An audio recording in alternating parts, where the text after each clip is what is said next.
अस्सलाम वालेकुम, this is Ayesha from CEO club Pakistan.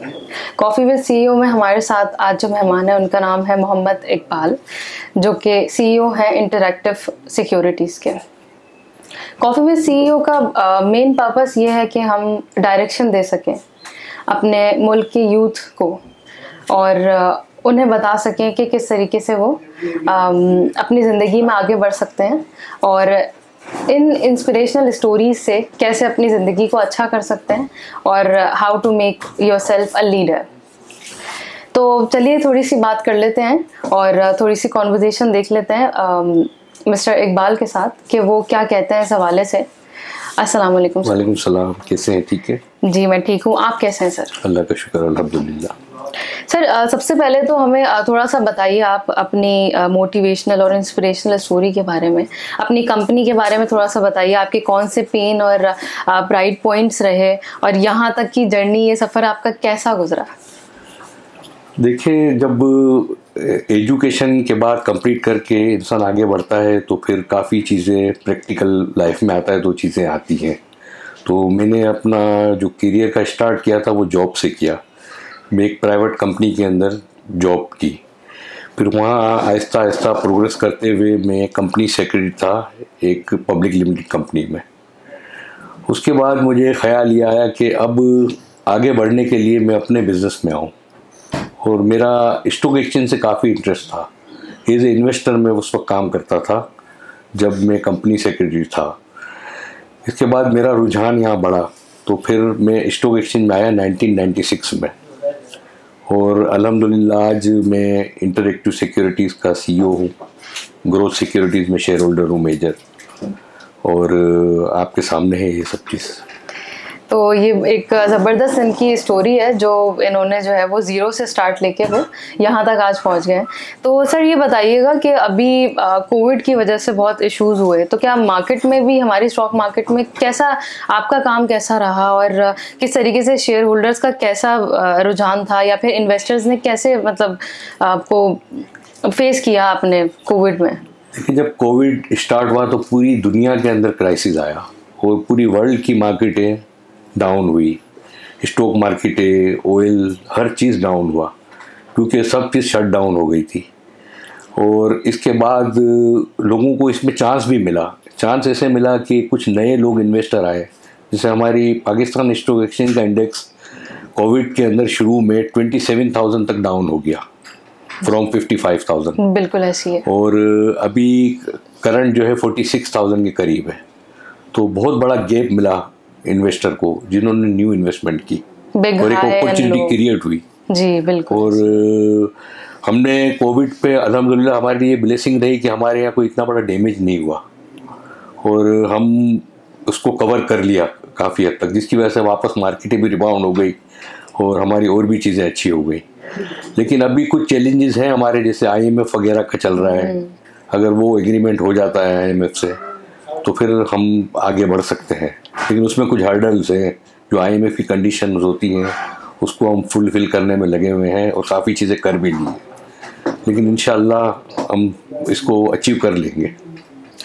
तो सर ये बताइए कि what do you expect from government, के वो कौन सी ऐसी पॉलिसीज़ हैं जो बनाए जिसकी वजह से आप स्टॉक मार्केट आपकी अच्छी चल सके, स्टेबिलिटी आ सके इन 2022? हाँ, गवर्नमेंट का जैसे पहले किसी ज़माने में कैपिटल गेन टैक्स एग्जेम्प्ट होता था, अब कैपिटल गेन लगा दिया है। तो अगर कैपिटल गेन टैक्स को एग्जेम्प्ट कर दें, डिविडेंड की शरह पे टैक्स कम रखें, और इन्वेस्टर के लिए सेमिनार हो, अपॉर्चुनिटीज़ हो, तो फिर इंशाल्लाह बेहतर हो सकता है।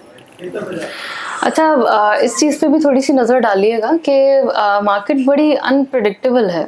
Means a lot of highs and lows.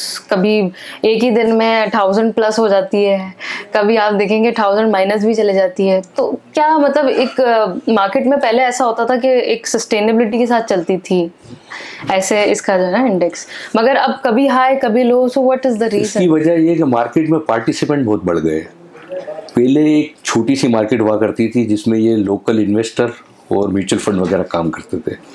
अब बहुत बड़ा फॉरेन फंड इसमें इन्वॉल्व है, आपके म्यूचुअल फंड्स हैं, बैंक्स हैं, और इंडिविजुअल इन्वेस्टर भी बहुत बड़े क्लाइंट्स हैं जो मार्केट में पार्टिसिपेट करते हैं। और जाहिर है जब एकदम से बाइंग आती है, कोई फॉरेन फंड इनफ्लो होता है तो मार्केट एकदम से बढ़ जाती है, और जब सेलिंग आती है तो उसी तरीके से वो घटती भी है, वाइस वर्सा। सही, बिल्कुल ठीक। तो इसलिए आपको ज़्यादा अप डाउन नज़र आती है क्योंकि पार्टिसिपेंट बढ़ गई है मार्केट में, तो उसकी वजह से मार्केट वोलेटाइल हो जाती है। सही, बिल्कुल ठीक। अच्छा, ये बताइएगा कि आप जो है अपने स्टाफ को ट्रेनिंग वगैरह किस तरीके से देते हैं, लीडरशिप ट्रेनिंग और परफॉर्मेंस ट्रेनिंग्स किस तरह से देते हैं? ट्रेनिंग के लिए कुछ तो जो हमारे पाकिस्तान स्टॉक एक्सचेंज या security exchange commission of Pakistan, ये भी कोई सेमिनार वगैरह करते हैं, तो इसमें हम अपने स्टाफ को भेजते हैं। अच्छा। फिर हमारी जो एक मंथली मीटिंग होती है उसमें हम पूरा रिव्यू करते हैं बिज़नेस का, उसमें उसको ट्रेनिंग भी देते हैं, और मुख्तलिफ जो सेमिनार्स होते हैं, वर्कशॉप होते हैं, वहाँ भी भेजते हैं हम। तो इस तरह फिर वो स्टाफ ट्रेन होता है। अच्छा, अब अपनी कंपनी का कोई फ्यूचर आपका विजन हो, गोल हो जो आपने बनाया हो कि यार मैंने अब इस लेवल पे हूँ, now I want to move on the other end high level, तो कोई ऐसा है कुछ? बस हमें ये कि हम आगे जाके हो सकता है कि पब्लिक लिमिटेड में चले जाएं। अच्छा, हाँ, सही। और कंपनी को हम इसको एक्सपेंड कर रहे हैं डे बाय डे, और इसको फिर आगे जाके पब्लिक लिमिटेड में चले जाएं। सही। तो कोई टफेस्ट डिसीजन जो आपने अपनी लाइफ के लिए लिया हो या फिर अपनी कंपनी के लिए लिया हो when you are making this big empire, तो फिर देखो चैलेंजेस तो आते हैं, लेकिन चैलेंजेस को आपको फेस करना है। जब चैलेंजेस आते हैं तो उसको आपको फेस करना है, और जब आप फेस कर लेंगे तो वो फॉर द टाइमिंग पीरियड होता है, और फिर वो आप उसको अचीव कर लेते हैं, तो फिर कोई मसला नहीं। सही। अच्छा, कैसे अपने आप को अपने एज अ लीडर कैसे डिफाइन करते हैं? लीडर की कोई 3 क्वालिटीज बताइए। देखो लीडर तो फिर लीडर ही होता है, लेकिन लीडर को मतलब उसके अंदर कुछ इनबॉर्न लीडरशिप की क्वालिटीज होती हैं या फिर आपको डेवलप करनी पड़ती हैं एज द टाइम कम्स, या फिर बहुत सारी चीजें तो लीडरशिप के लिए बाय बर्थ होती हैं जो लीडर बनता है। और बाकी जब आप लीडर बन जाते हैं तो फिर आपको लेके चलना होता है, पूरा काफिला होता है आपके साथ, उसको लेके चलना पड़ता है और आपको तरीके से चलना पड़ता है। मतलब आप ये कहेंगे कि एज अ लीडर ये कुर्बानी का नाम है, एक सेक्रीफाइस है। बिल्कुल बिल्कुल बिल्कुल, आपको सबको साथ लेके चलना पड़ता है। साथ लेके चलना पड़ता है, क्योंकि टीम वर्क होता है आगे बढ़ने में। ठीक है, लीडर लेके चलता है, लेकिन एक टीम वर्क होता है, और जब तक टीम वर्क नहीं होगा तो आपकी प्रोग्रेस नहीं होगी। अच्छा, अब ये जैसे स्टॉक मार्केट का काम है, इट्स वेरी अनप्रिडिक्टेबल मार्केट, और फिर इसमें इतना ज़्यादा स्ट्रेस होना, इतना ज़्यादा टेंशन होना, तो उसको कैसे मैनेज करते हैं? How you cope up with these things? बस स्ट्रेस तो हर बिजनेस में है, लेकिन स्टॉक मार्केट में खुसूसन है। जी बिल्कुल। लेकिन ठीक है, फिर जब स्टॉक मार्केट से जब ऑफ होते हैं तो फिर अपना जो वॉकिंग है, दूसरी चीज़ें, एक्टिविटीज़ है, वो करते हैं। तो मेन किस पे फोकस होता है आपका ज़्यादा अपना स्ट्रेस रिलीज करने के लिए? मैं वॉक और स्विमिंग करता हूँ। अच्छा, ये बहुत अच्छी बात है। गुस्से को कैसे मैनेज करते हैं व्हेन यू आर वर्किंग? मतलब मार्केट के टाइमिंग्स में कैसे करते हैं? गुस्सा तो आता है हर बंदे को, लेकिन उसको मैनेज करना होता है। सही सही सही। कोई खास ऐसी चीज़ है जो आप बताएं कि भाई मैं गुस्से के लिए ये करता हूँ, या कोई ऐसी चीज़ खाता हूँ, या फिर रिस्पॉन्स को डिले कर देता हूँ? नहीं, बस हर कोई भी चैलेंज आता है तो आप उसको इजीली लें तो फिर आप उसको कर लेंगे। सही। और सक्सेस को कैसे डिफाइन करते हैं? सक्सेस को ये कि इंसान को सेटिस्फाई होना चाहिए। अगर वो कितनी भी सक्सेस कर ले और अगर वो अपनी लाइफ से सेटिस्फाई नहीं है ना, तो उसकी सक्सेस बेकार है।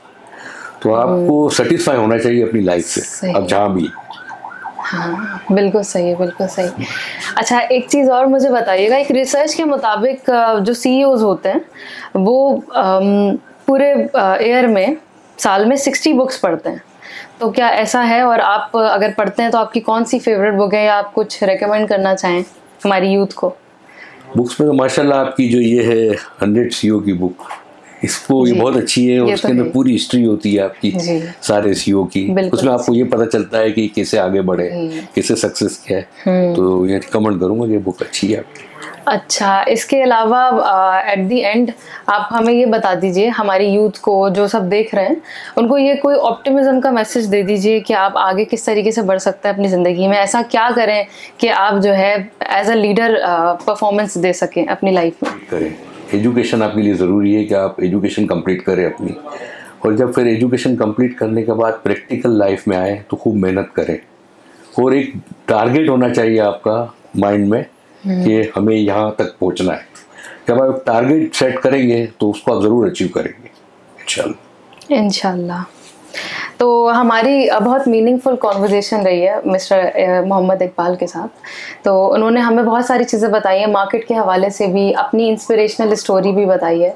तो इनका आज का टेक आउट मैं ये लेती हूँ कि आपको जो है अपनी ज़िंदगी में गोल्स बनाने चाहिए और सब चीज़ों को मैनेज और बैलेंस करके लेके चलना चाहिए, ताकि आपकी लाइफ जो है वो आगे बैलेंस होके चल सके।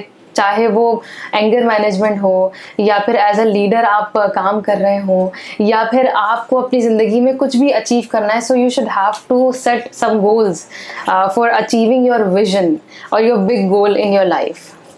तो इसके साथ मुझे इजाज़त दीजिए। कॉफ़ी विद CEO आयशा, अल्लाह हाफ़िज़। थैंक्स।